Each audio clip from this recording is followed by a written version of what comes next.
கல்வியில் சிறந்த தமிழ்நாடு எனும் தலைப்பில் கல்வி விழா சென்னையில் முதலமைச்சர் மு.க.ஸ்டாலின் தலைமையில் இன்று நடைபெறுகிறது. நிகழ்ச்சியில் சிறப்பு விருந்தினராக தெலுங்கானா முதலமைச்சர் ரேவந்த் ரெட்டி பங்கேற்கிறார்.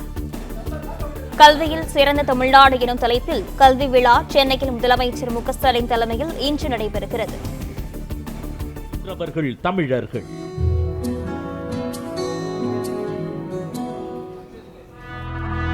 கல்வியில் சிறந்தவர்கள் நாம் என்பதை எந்த சந்தேகத்திற்கும் இடமின்றி வரலாற்று ஆய்வுகள், இலக்கியங்கள் பறைசாற்றுகின்றன, கல்வெட்டுகள் உறுதி செய்கின்றன.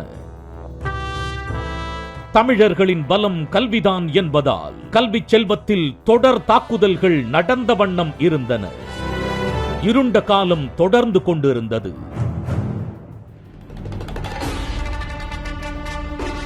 தமிழர்கள் எழுச்சியடைந்து கல்வியில் பெரும் பாய்ச்சலுடன் உயர்வடைந்தனர்.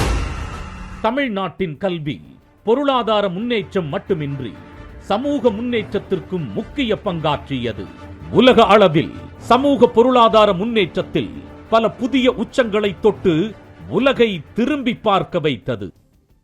அவ்வாறு எழுச்சி பாதையில் தமிழ்நாடு பயணித்த போது தமிழகத்தின் கல்விக் கொள்கையில், மொழிக் கொள்கையில் வரும் தலையீடுகள் அனைத்தையும் எதிர்கொண்டு நம் மாணவர்களின் எதிர்காலம்தான் தனக்கு முக்கியம், தமிழ்நாடு அரசு எப்போதும் அவர்களுக்கு துணை நிற்கும் என்று நிமிர்ந்து நின்றது திராவிட மாடல் அரசு. கடந்த 4 வருடங்களில் பல்வேறு நுணுக்கமான திட்டங்கள் வகுத்து மிகச்சிறந்த கல்விக் கொள்கைகளை உருவாக்கி நவீன தொழில்நுட்பங்களை உட்புகுத்தியதால் தமிழ்நாடு இன்று கல்வியில் புதிய உயரத்தை எட்டியிருக்கிறது. இந்தியாவில் மட்டுமல்ல, உலகெங்கிலும் இவ்வளவு குறுகிய காலத்தில் இந்த வளர்ச்சியை எந்த மாநிலமோ பிராந்தியமோ எட்டியதில்லை. பள்ளி மாணவர்களுக்கு காலை உணவு எனும் வேரிலிருந்து தொடங்கிய இந்த புரட்சிகரமான இனிய மாற்றம் எதிர்காலத்தை மனதில் கொண்டது.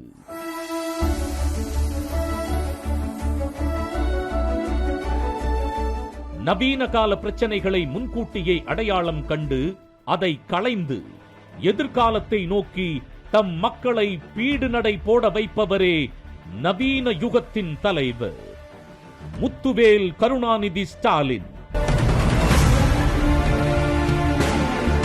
நான் முதல்வன் என்ற திட்டத்தின் மூலம் படிப்புக்கும் வேலை வாய்ப்புக்குமான இடைவெளியை குறைத்தார்.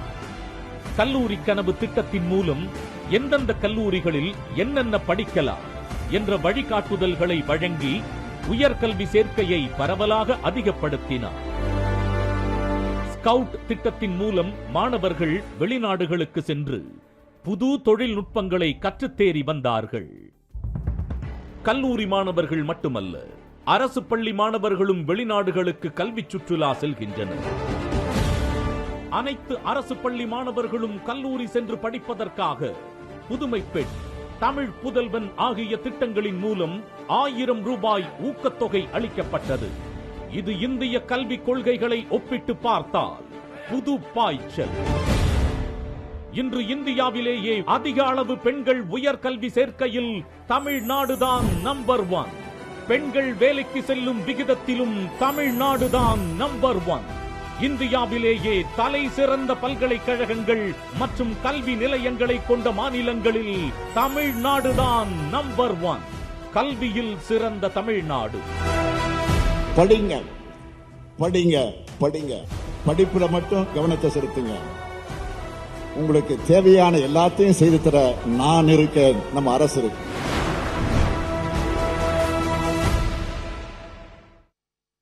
பிளே ஸ்டோர் மற்றும் ஆப் ஸ்டோரில் இருந்து பாலிமர் செயலியை QR கோடு மூலம் பதிவிறக்கம் செய்யுங்கள். செய்திகளை உடனுக்குடன் பெறுங்கள்.